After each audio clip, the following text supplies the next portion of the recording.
en fait, un mot sur quels sont les enjeux vraiment.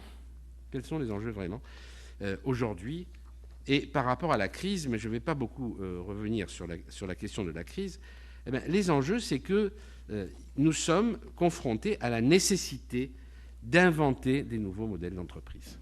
Un peu comme le Fordisme a inventé un nouveau modèle d'entreprise par rapport à la manufacture et à l'entreprise familiale et patriarcale. Donc il y a quand même déjà eu des révolutions au niveau des entreprises. Et donc, quelles sont les questions que la société civile pose pour cette réforme des entreprises? Et en considérant que les entreprises vont elles-mêmes commencer à réfléchir là-dessus, mais elles ne vont pas réfléchir là-dessus comme un tout unifié. Elles vont réfléchir, elles vont se partager là-dessus. Il y aura une partie des entreprises qui seront d'accord avec l'idée qu'il faut une modernisation.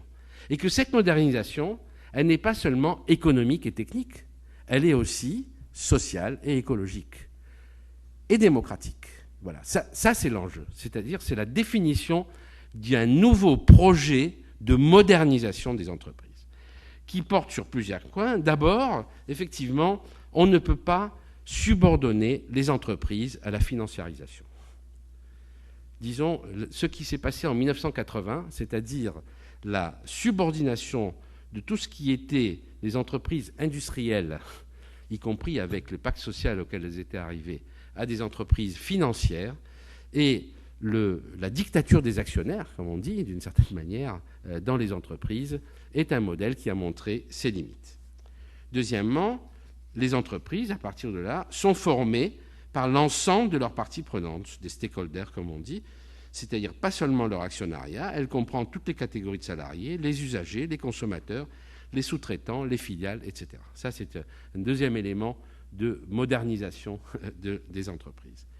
Ensuite, troisièmement, la démocratie, et d'ailleurs, il y a beaucoup d'exemples dans lesquels la démocratie a progressé dans l'entreprise, mais effectivement, doit retrouver droit de cité dans les entreprises. Il ne peut pas y avoir de territoire non démocratique par rapport à l'ensemble de la société.